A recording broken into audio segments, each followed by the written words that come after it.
Hello guys, welcome back to my channel. I hope you are good. So मैंने जो last video बनाया था about how I came to UK, how I have decided everything, I think you all like the video. So मैंने सोचा let's make the part 2, क्योंकि मैं wait कर रही थी कि अगर और सवाल है तो आ जाए। So I don't see so many questions, so I'll cover whatever I can cover, and I'll also answer the questions that has been asked. So let's get started. तो जब मैं यूके आई थी, let's start with the landing. As soon as I landed and I went out, it was सितंबर time, so winters शुरू हो चुका था यहाँ पर। एंड विंटर्स इनके लिए, जो सितंबर का विंटर होता है, बहुत नॉर्मल होता है, but for me it was blasting. It was 11 degree, I think almost 11-12 degree, जो कि इनके लिए ज्यादा नहीं है पर हमारे लिए बहुत ज्यादा होगा। इवन दो मैंने जैकेट पहन के रखा था, मुझे बहुत ठंड लग रही थी, मतलब लिटरली। सो मेक श्योर कि gloves, jackets, boots, please make sure कि आप पहन के ही आइए, क्योंकि बहुत ठंड है गाइस, बहुत ज्यादा ठंड। You won't be able to handle the ठंड यहाँ पर वाला, ठीक है। If you coming from a south side तो ये ठंडी बर्दाश्त नहीं हो पाएगी आपसे। So as soon as I landed, I haven't booked anything earlier, so वहां पर जो एयरपोर्ट पे ऑलरेडी टैक्सीज होती है, ठीक है। आपको जाके टैक्सी स्टैंड पे खड़े रहना पड़ता है और टैक्सीज आती है, and you just have to get in. उनको अपना एड्रेस बता दीजिए, वो आपको पहुंचा देंगे। The thing is, it's cash carry कीजिए, इट्स नेसेसरी, क्योंकि समटाइम्स आपका जो कार्ड है और या फोन है वो वर्क करना जरूरी नहीं होता। उसके अलावा यूनिवर्सिटी में बहुत सारी अपॉर्चुनिटीज होती है। हमारे पास लाइब्रेरीज हैं, स्टूडेंट यूनियंस है। नॉट जस्ट दैट, हमारी जो स्टूडेंट यूनियन है one of the best student unions है। स्टूडेंट यूनियन का मतलब ऐसा नहीं होता हमारे इंडिया में कैसा होता है कि बहुत सारे बच्चे होते हैं, वो एक यूनियन बना के हमला कर लो वाला टाइप, वो सब नहीं है स्टूडेंट यूनियन। मतलब एक बड़ी सी बिल्डिंग होती है जहाँ आपको कैफेटेरिया, आपको स्टडी एरिया, सब कुछ मिलता है, ठीक है। वहां पर मीटिंग्स कर सकते हैं आप, क्लब्स फॉर्म कर सकते हैं, सोसाइटीज होती है, जो हम लोग होते थे ना स्कूल कॉलेज में, वैसे टाइप की सोसाइटीज होती है, ऑल काइंड ऑफ थिंग्स। वहां मैं हमेशा जाती थी अपना काम करने के लिए, प्रोजेक्ट्स करने के लिए।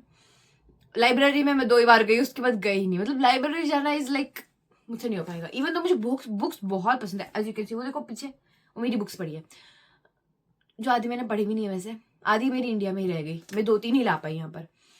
सो university is overall very good. आपको हर जगह पे, और आपका डिपार्टमेंट्स भी पूरा, लिटरली पूरा बिल्डिंग आपका पूरा डिपार्टमेंट होता है। तो हमारा डिपार्टमेंट थोड़ा यहाँ से दूर था, जो यूनिवर्सिटी का मेन बिल्डिंग है वहां नहीं होता था, वो थोड़ा दूर था, इंग्लिश वाला का बिल्डिंग के आसपास ही था। एंड ऐसे ऑल डिपार्टमेंट्स होते हैं। अब बात करते हैं अकोमोडेशन की। तो अकोमोडेशन बुक करने के लिए बहुत सारे वेबसाइट्स प्रोवाइडेड है, जैसे कि क्या बोलते हैं, पीपल्स पाल और प्रॉपर्टी पीपल, और यही नहीं, बहुत सारे ऐसे छोटे छोटे भी है।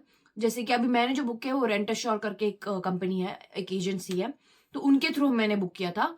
तो यहाँ मोस्टली एजेंसी सब कुछ हैंडल करते हैं, लैंड ऑनर से मिलना भी मतलब पॉसिबल नहीं होता, आप कभी मिलते ही नहीं हो। मैंने आज तक मैंने लैंडलॉर्ड को नहीं देखा है, उनसे बात भी नहीं की एक्चुअली, क्योंकि यहाँ पर सब कुछ जो है इनके एजेंट संभालते हैं। ये लोग एक्चुअली कभी कभी तो होते भी नहीं है टाउन में, यहाँ पर देश में ही।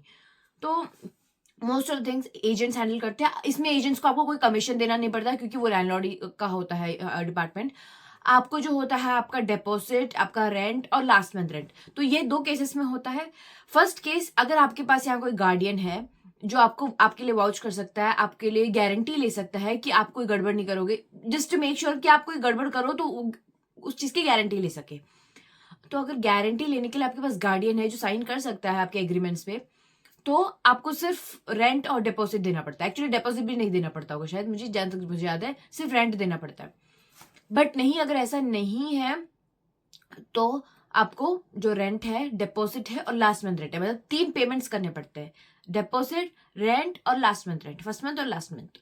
तो 3 पेमेंट्स करने पड़ते हैं। कुछ कुछ जो एजेंसीज होती है वो ऐसा नहीं करती, उनके लिए डिपॉजिट और फर्स्ट मंथ रेंट काफी होता है। तो मैंने तो ऑफकोर्स, मैं सबसे पहला जो हमारा घर था वो तो एयरबेनबी था। जो सेकंड वाला घर है हम जो 1 महीने में ढूंढ रहे थे सॉरी, जो ढूंढ रहे थे, दैट वाज लाइक हमारे एक फ्रेंड के थ्रू में मिला था। तो हमारी जो कुछ फ्रेंड्स थी जिनके साथ हम यहाँ इंडिया में आए थे, तो उन्होंने बताया उनकी जो फ्रेंड है वो मूव आउट कर रही है, तो उसका जो अपार्टमेंट है उसमें 2 रूम्स खाली होने वाले हैं। तो हम लोग ने सोचा हम वो जाके देखते हैं। हमने बहुत सारे अपार्टमेंट्स देखे थे, बहुत सारे, यहाँ तक यही नहीं, मैं आपको एक इंसिडेंट भी बताऊंगी, वो लेटर वेट करना। तो जब हम लोग अपार्टमेंट देखने गए, हमें घर बहुत पसंद आया। 2 रूम थे, दोनों ज़्यादा बड़े नहीं थे, इतना जब भी जो मेरा जितना रूम है, छोटे 2 छोटे रूम्स थे, पर काफ़ी था हमारे लिए। Kitchen, bathroom, everything was available और 3 ऑलरेडी रूममेट्स वहाँ रहते थे। तो हम लोगों ने बात की, हम लोगों ने डिसाइड किया, तो हमें डिपॉज़िट, रेंट और ये पे करना था। बिकॉज़ हम लोगों ने मिडवे में उनका रूम जॉइन किया था, तो ऑलरेडी जो वहाँ रहते थे, हमें सिर्फ़ उनको पे करना था। जो एक्चुअल लैंडलॉर्ड थे, उनको पे करने की ज़रूरत नहीं थी, क्योंकि उनको ऑलरेडी पैसे मिल चुके थे, जो प्रीवियस जो 2 बच्चे थे, उनकी मदद से। तो हम लोगों ने जो पैसे थे, वो उनको दिए थे। पर एक्चुअली वैसा नहीं होता है, आपको एजेंट्स को ही पैसे पे करने पड़ते हैं। तो मेक श्योर किसी को गड़बड़ ना हो। ये कोई गड़बड़ नहीं थी ऑफ कोर्स, क्योंकि वो ऑलरेडी वहाँ रहते थे। वो लोग सिर्फ़ अलग घर चाहते थे। उनके बदले अगर कोई आता, तो उनको अपना पैसा वापस मिल सकता था। इसलिए उन लोगों ने ऐसा किया। तो हम लोग ने फिर आई थिंक 1 महीने बाद हम लोग शिफ्ट हो गए। एक्चुअली हम थोड़ा दिन जल्दी शिफ्ट हो गए, क्योंकि वो लोग ऑलरेडी मूव आउट कर रहे थे। तो शिफ्ट होने के बाद तो सब अच्छा गया। फिर बारी आती है, तो इससे पहले जो हुआ एक इंसिडेंट जिसकी मैं बात कर रही थी, वो ये था कि जिस घर में मैं इससे पहले रहती थी, वहाँ एक बहुत बड़ी गड़बड़ हो गई। तो मैं और मेरी फ्रेंड एक दिन ऐसे रैंडमली बैठे हुए थे बेड पे, ठीक है? हम दोनों बात भी नहीं कर रहे थे, हम फ़ोन स्क्रॉल कर रहे थे। अचानक से मेरी फ्रेंड को ऐसे कुछ आवाज़ आई, तो मैंने और उसने मुड़ के ऐसे देखा तो पानी टपक रहा है छत से। तो समझ आया शायद लीक हो रहा होगा, ठीक है, टॉयलेट लीक हो रहा होगा। पर मैंने बोला कि मैं ऐसे रैंडमली उसको देखी जा रही हूँ टपकते हुए पानी को, ऐसे बहुत सैटिस्फाइंग लग रहा था, तो मैं देख रही थी।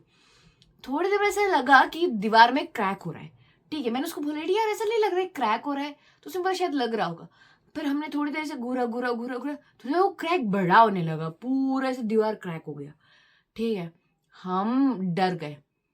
हमने सोचा थोड़ी देर के लिए बाहर जाते हैं। जैसे ही मैं पहले वो बेड से उठ के बाहर गई, मैं फिर भी बेड पे बैठी हूँ, ठीक है? मेरे को कोई फ़र्क नहीं पड़ रहा। मैं फ़ोन उठाया, वैसे ही सामान पूरा, मतलब पूरा दीवार जो है ऊपर से नीचे नीचे गिर गया। आधा दीवार हमारे बेड की साइड का तो बच गया, पर इस साइड का पूरा दीवार पूरा नीचे गिर गया। थैंक गॉड किसी को कुछ नहीं हुआ, क्योंकि 2 लेयर होती है। एक ऊपर वाली लेयर जिसके ऊपर से वो टॉयलेट बना हुआ है, नीचे वाली लेयर, क्योंकि यहाँ क्या है, पूरा घर जो है वो ऐसे जिप्सम बोर्ड्स और एक डिफरेंट काइंड ऑफ मटेरियल से बना है, क्योंकि यहाँ पर बिल्डिंग्स तोड़ना मना है, क्योंकि मोस्ट ऑफ द बिल्डिंग्स जो बेलफास्ट में है, वो हेरिटेज बिल्डिंग्स है, मतलब बहुत पुरानी बिल्डिंग्स हैं। ऐसे रिस्टोर करके रखने की ये लोग कोशिश कर रहे हैं। तो तो घर के अंदर का जो है, ये सिर्फ ये लोग वही रेनोवेट करते हैं, ठीक है? तो उसकी वजह से क्या है, ये बोर्ड गिरने लगे। मैं बहुत डर गई। हम लोग ने सारा सामान लेके, मैक्सिमम जो भी हम सामान था वो निकाल गया, क्योंकि हमारा मोस्ट ऑफ द सामान तो सूटकेस में था, इसलिए बच गया। कुछ भी ऐसे डिस्ट्रॉय नहीं हुआ, पर हम बहुत डर गए थे। आधी रात का टाइम, हम क्या करते? फिर हमने बहुत गुस्से में, हम जिस एजेंसी से हमने यहाँ बुक किया था, उस बंदे को हमने फ़ोटो वगैरह भेज के मैसेज किया, ये सब क्या है? हम लोग ने इसलिए बुक नहीं, हमारी सेफ्टी भी इम्पोर्टेंट है हमारे लिए, हम इतने पैसे इसलिए नहीं देते, हमारे साथ ये हो वगैरह, वगैरह, वगैरह। तो वो तो उस रात फिर हम अपनी फ्रेंड के घर पे जाके रुक गए। फिर बाप रे! हम बहुत लिटरली डर गए। फिर हमें उसी घर का सबसे ऊपर वाला रूम मिल गया। बाप रे! इतना परेशानी हुआ ना हम लोग को, ऊपर नीचे। जो भी है, हम लोग ने बोला अगर आप लोगों ने इसका कुछ किया नहीं, तो हम लोग कंप्लेंट करेंगे, हमें पैसे वापस चाहिए। हमने बहुत बहुत गुस्सा किया। क्या ही करते यार, फिर हमारे ऊपर लिटरली मेरे सर पे गिरने वाला था, ऑलमोस्ट इतने में मैं बच गई, इतने में। अच्छी बात है कुछ हुआ नहीं वरना मैं तो गई थी। नई लाइफ शुरू करने वाली थी, नई लाइफ हो जाती मेरी।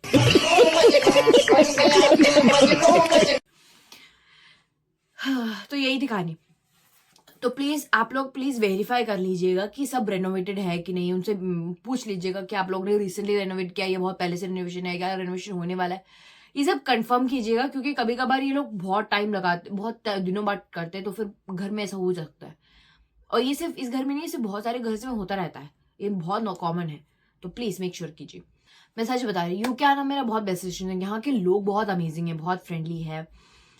यहाँ कुछ-कुछ चीज़ें हैं जो मुझे रियलाइज़ हुई। सॉरी, थैंक यू, प्लीज़, ये कहना बहुत ज़रूरी है। यहाँ सब लोग बिना बात के भी कहते रहते हैं यार। मतलब मैं रोड क्रॉस से, कोई और भी क्रॉस कर रहा है, क्रॉस किया, सॉरी। मतलब जस्ट बिकॉज़ मैं उसके सामने से गुज़री या वो मेरे सामने से गुज़रा, सॉरी बोलते हैं लोग। तो सोच के देखिए, यहाँ के लोगों का वो जो, मुझे वो जेस्चर बहुत अच्छा लगा। तो ये एक अच्छी बात है इन लोग की। इसके अलावा ऑलराइट का मतलब है आप कैसे हो, हाय हाउ आर यू, ना कि आप ठीक हो कि नहीं। सो समटाइम्स जो इनके जो वर्ड्स होते हैं जो यूज करता है उनका मीनिंग कुछ और ही होता है जबकि उसका एक्चुअल मतलब कुछ और ही होता है, तो कभी कभी कंफ्यूजिंग हो जाता है, बट ठीक है समझ जाते हैं, धीरे धीरे टाइम लगता है पर समझ जाते हैं हम लोग। इसके अलावा क्या बताना था मुझे, हाँ तो जैसे कि मैंने कहा अकोमोडेशन के, इसके अलावा स्टूडेंट अकोमोडेशंस भी होते हैं, जो स्टूडेंट वेबसाइट उनके कुछ कुछ तो यूनिवर्सिटी के भी होते हैं, कुछ अलग से भी होते हैं। तो बेलफास्ट में तो बहुत सारी, क्योंकि यहाँ पर 2 बिग यूनिवर्सिटीज हैं, तो आसपास जितने भी लोग रहते हैं वो मोस्टली स्टूडेंट्स होते हैं, ठीक है। तो यहाँ के रेंट्स भी उसके हिसाब से ही होते हैं, पर मेनलैंड में अलग होता है क्योंकि वहां सिर्फ स्टूडेंट्स नहीं होते, बहुत सारे लोग होते हैं, तो उसके हिसाब से रेंट्स वगैरह सब बदल जाता है। आपके नेसेसिटीज, आपकी जो कंडीशंस है उस हिसाब से आपको रेंट तो पे करना ही पड़ेगा। तो मैं तो सबसे सस्ता, यहाँ बिल्स इंक्लूडेड भी होते हैं, बिना इंक्लूडेड वाले भी होते हैं, तो वो दोनों टाइप के होते हैं, वो आपको प्रिफर जो भी करते हैं आप वही कर सकते हैं। तो मेरे पुराने वाले घर में तो मेरे बिल्स इंक्लूडेड नहीं थे, तो हम लोग बिल्स सेपरेट करते थे कि हीटर का इतना इतना आता है, वाईफाई का इतना आता है, इलेक्ट्रिसिटी बिल सबसे ज्यादा आता था। बाप रे, कभी कभार तो बहुत हाई हो जाता था, £1000 तक चले जाता था। हाँ, ऑफकोर्स हम 5 लोग में डिवाइड होता था, but £1000 is little bit more. तो वो हमारी तो कुछ तो कंडीशन प्रॉब्लम थी घर की, वो तो प्रॉब्लम घर की थी, हमारी नहीं थी। हम लोग को इतना ज्यादा इलेक्ट्रिसिटी भी यूज नहीं कर रहे थे, एक लाइट से कोई इलेक्ट्रिसिटी नहीं बनती है। ऑफकोर्स अगर आप अपना पर्सनल हीटर यूज कर रहे हो तो उसमें थोड़ा बहुत चार्ज हो सकता है, अगर आप 24/7 उसको ऑन रखोगे तो हम लोग तो मैक्सिमम ट्राई करते थे कि हम लोग ज्यादा ऑन ना रखे, तो 1 घंटा ऑन रख के रूम जब गर्म हो जाता तो ऑफ कर देते। हाँ, मैं बहुत जल्दी जल्दी बोलती हूँ ना यार, मुझे सब ऐसा लगता है कि मैं बहुत जोर जोर से जल्दी जल्दी बात करती हूँ, कभी कभी समझ नहीं आता मैं बात क्या कर रही हूँ। मैं बहुत सुंदर भी हूँ, क्या करूँ। कौन है ये लोग, कहां से आते हैं ये? इसके अलावा अकोमोडेशन हो गया, अब बारी है पार्ट टाइम जॉब की। तो इतना मुश्किल नहीं होता, ऑफकोर्स मुश्किल भी होता है कभी कभी कुछ लोग के लिए। मुझे बहुत आई थिंक मेरे आने के 1 महीने या 1.5 मंथ्स के बाद ही मुझे जॉब मिल गई थी। तो हम लोग क्या करते हैं, हम लोग ऐसे शॉप्स में जाके, जो छोटी छोटी शॉप्स होती है आसपास, वहां जाके हम पूछते हैं कि आपको आपके पास कोई वैकेंसी है, हम पार्ट टाइम के लिए ढूंढ रहा, ऐसे ऐसे बात करते हैं, सीवीज देते हैं हम लोग अपना, या ना फोन नंबर छोड़ के जाते हैं, ठीक है। कभी कभी वो लोग का उनके जो शॉप के सामने ही लगा होता है कि स्टाफ नीडेड, ऐसे बहुत सारे शॉप्स होते हैं। इट्स नॉट नेसेसरी कि आप लिंक्डइन के थ्रू या इसके थ्रू। टेस्को का जॉब तो मुझे बाद में मिला था, पर इससे पहले मैं एक रेस्टोरेंट में काम करती थी, तो वो मेरी फ्रेंड के थ्रू मिला। एक्चुअली वो जाने वाली थी, उसके बदले मैं चली गई, तो उनको पता नहीं था। मैं तो वहां पूछ के, क्योंकि उन लोगों ने ऑलरेडी बाहर बोर्ड लगा के रखा था, उनको वेटिंग स्टाफ चाहिए, तो मैंने जाके बात की, मैंने बताया कि, तो मैंने उनको बताया कि मुझे वैसे तो प्रॉपर एक्सपीरियंस नहीं है, बट थोड़ा बहुत ये रेस्टोरेंट का आइडिया है मुझे, मैंने उनको बताया। तो उन्होंने बोला कि अगले दिन से आप आओ, हम लोग थोड़ा ट्रायल लेंगे कि अब आप काम कैसे करते हो, उसके बाद रख लेंगे। तो मैं वहां गई, वो भी ऑलमोस्ट एक इंडियन रेस्टोरेंट था, तो most of the cuisines were Indian. So वहां गई, मैंने काम शुरू किया, थोड़ी देर में मैंने कैचअप करना भी शुरू कर लिया। तो आई थिंक फॉर 1.5 ईयर मैंने वहां काम किया। फिर जनवरी में मैंने वो जॉब छोड़ दी, क्योंकि अक्टूबर में मुझे ऑलरेडी एक दूसरी जॉब मिल गई थी टेस्को पे। वो टेम्परेरी था, फिर वो परमानेंट हो गया, तो अभी करंटली मैं टेस्को में काम कर रही हूँ, उसके अलावा मैं जॉब्स भी ढूंढ रही हूँ। तो इट डिपेंड्स कि आपको जॉब मिलना इतना मुश्किल नहीं होगा, आप जाके पूछना पड़ेगा आपको हर शॉप में, क्योंकि अगर आप में से कोई भी सोशली एंशियस पर्सन है तो प्लीज ओपन अप होना शुरू कीजिए, क्योंकि जॉब ढूंढने के लिए आपको लोगों से जाके बात करना पड़ेगा, और नेटवर्किंग फॉर्म करने के लिए तो बहुत जरूरी। मेरी सबसे बड़ी गलती क्या थी, मैं अपने फ्रेंड्स के बीच में से बाहर ही निकलती थी, ठीक है। आपको और लोगों से मिलना जरूरी है। तो अभी तो मैं बहुत ज्यादा मिलने लगी हूँ, लेकिन पहले ऐसा था कि मेरे फ्रेंड्स के बीच में ही रहती थी, क्योंकि मेरे थोड़े बहुत अच्छी खासी हम फ्रेंड्स थे, तो उन्हीं के साथ घूमना फिरना या पार्टी करना यही सब होता था। पर मुझे अभी रियलाइज हुआ कि बहुत सारा ऐसा सिचुएशन था जहां मैं और नए फ्रेंड्स बना सकती थी, नेटवर्किंग कर सकती थी, जो मैंने नहीं किया, वो मेरी गलती थी। पर और यही नहीं, पर बहुत सारे यूनिवर्सिटी के नेटवर्किंग इवेंट्स में मैं जाती थी, but that was not enough, क्योंकि कभी कभार वहां वो कंफर्ट जोन नहीं मिल पाता आपको। तो मैक्सिमम ट्राई कीजिए, अपने लोगों से मिलिए, नए नए सिचुएशन, यहाँ यहाँ ही नहीं, क्योंकि हर जगह पे, हर यूनिवर्सिटीज के जो ये होते हैं आसपास, बहुत सारे नेटवर्किंग इवेंट्स होते रहते हैं। यहाँ तक कि यूनिवर्सिटी भी बहुत सारे नेटवर्किंग इवेंट्स होस्ट करती रहती है। अगर आप अपने स्टूडेंट यूनियन में जाओगे, वहां पूछोगे तो पता चल जाएगा, ठीक है। और उसके अलावा उनके वेबसाइट्स पे भी होता है, और यहाँ बहुत सारे ऐप्स हैं जो इवेंट्स के बारे में आपको अपडेट करते रहते हैं। तो यहाँ तो अभी मैं इवेंट ब्राइट करके एक ऐप यूज़ करती हूँ, उसमें बहुत सारे इवेंट्स होते हैं, ठीक है, तो यू कैन ट्राई दैट। इसके अलावा तो जैसे कि आपको rent, electricity bill, gas, wifi, अगर आपका बिल सब इंक्लूड है तो सब एक साथ। इसके अलावा tax, as a student you don't have to pay tax, पर अगर आप 40 आवर्स से ज्यादा काम करते हो तो आपको शायद टैक्स पे करना पड़ता है, पर वो end of the tax year आपको वो रिटर्न मिल जाता है, रिफंड हो जाता है। तो मैंने जब मैंने काम करना शुरू किया था, जब मेरी छुट्टियां शुरू हो गई, तो मैंने एक बार तो लिटरली 84 आवर्स काम किया पर वीक। ऐसा मत करना, हालत खराब हो जाती है आपकी। पर क्योंकि मुझे PSW पे करना था तो मुझे करना पड़ा। तो द थिंग इज, अगर आप इतना ज्यादा काम करते हो तो आपके टैक्स तो कटते ही हैं, पर अगर आप अभी भी स्टूडेंट वीजा पे हो तो वो टैक्स आपका end of the tax year आपको रिफंड हो जाता है।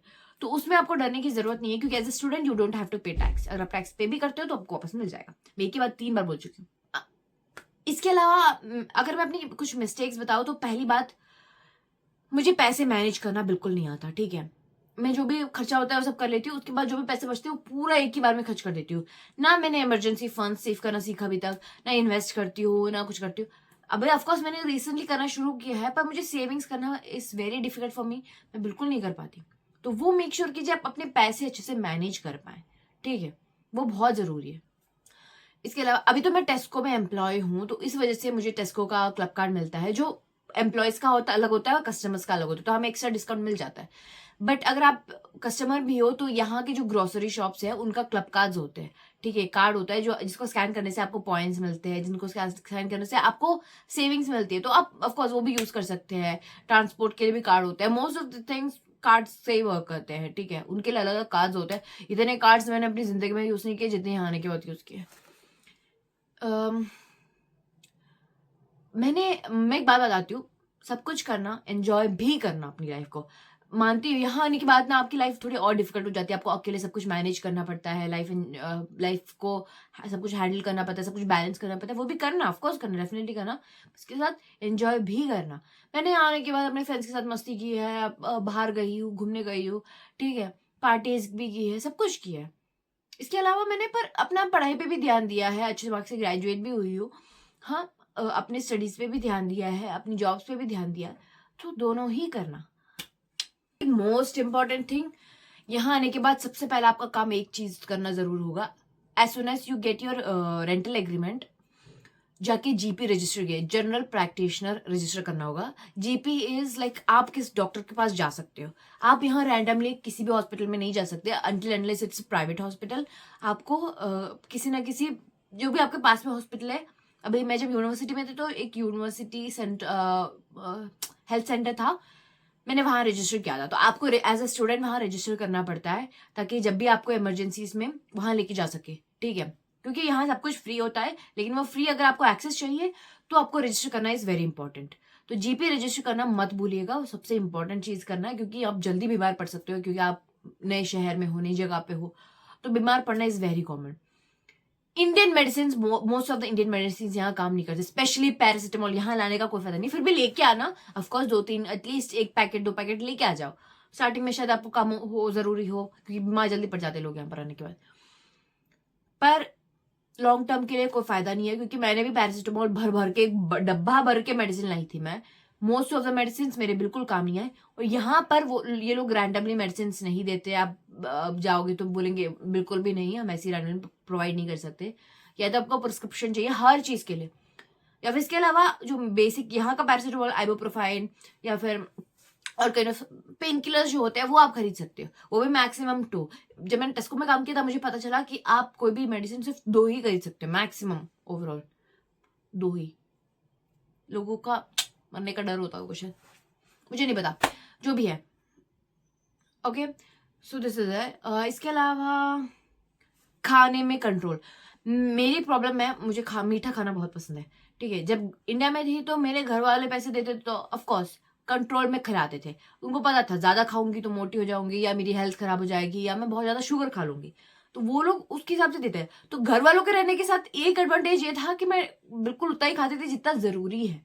यहाँ नहीं, क्या जब खुद के पैसे कमाने लगे तो ठूसने का कोई ऐसे ऐसे बिल्कुल लिमिट नहीं था, इतना खा गए कि मेरे आई थिंक यूके आने के बाद मेरा 12 kgs बढ़ गया, बिकॉज मैं खुद के खाने पे कंट्रोल नहीं कर पाती, क्योंकि मैं टाइम पे खाना नहीं खाती, टाइम पे कुछ मेरा कोई रूटीन नहीं था प्रॉपरली, ना सोती थी टाइम पे।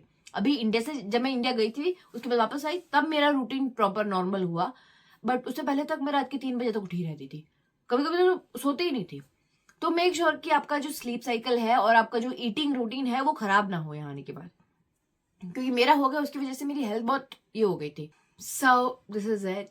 जब मैं यूके आई थी मुझे लगा था सबसे हार्डेस्ट पार्ट यहाँ आना होगा, बट नहीं, यहाँ आने के बाद जो एक्सपीरियंसेस हुए हैं तब मुझे रियलाइज हुआ अभी बहुत कुछ है करना लाइफ में बाकी। ठीक है, हर मोमेंट आपको डिफिकल्ट लगेगा, बट सच बोलो तो सब कुछ बहुत ईजी होता है। Just you have to give it all, that's it. अपना 100% दो, मत सोचो इतना यार, जितना ज्यादा सोचोगे उतना करने से डरोगे, बस करो। ठीक है, एक बार कर लोगे तो प्रॉब्लम खत्म, वहां एंड। फर्स्ट स्टेप ले लो, एवरीथिंग इज गुड देन। कभी कभी इस प्रॉब्लम भी फेसेस करनी पड़ सकती है, पर इसका ये मतलब थोड़ी है कि लाइफ रुक जाएगी आपकी, नहीं ना, जिंदा हो ना अभी तो करो, आगे बढ़ो। तो if you like my video please like, comment, subscribe कर लो बेबीज। और मेरा चैलेंज याद है ना, मैं टकली होने वाली हूँ, अगर सब्सक्राइब नहीं किया तो मैं टकली नहीं होंगी। यार देख लो, मेरे को टकला देख सकते हो तुम लोग। वैसे मैं इतनी भी प्यारी हूँ, मैं टकली भी प्यारी लगूंगी।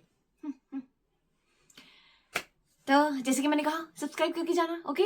कमेंट्स में बताइए कैसा लगा वीडियो, और अगर आपको और भी कोई डिटेल्स जाननी है तो कमेंट्स में बता दीजिए, मैं आंसर कर दूंगी, मुझे कोई प्रॉब्लम नहीं है। जितने भी क्वेश्चंस हैं मुझे आंसर करने में कोई भी प्रॉब्लम नहीं है। बाय।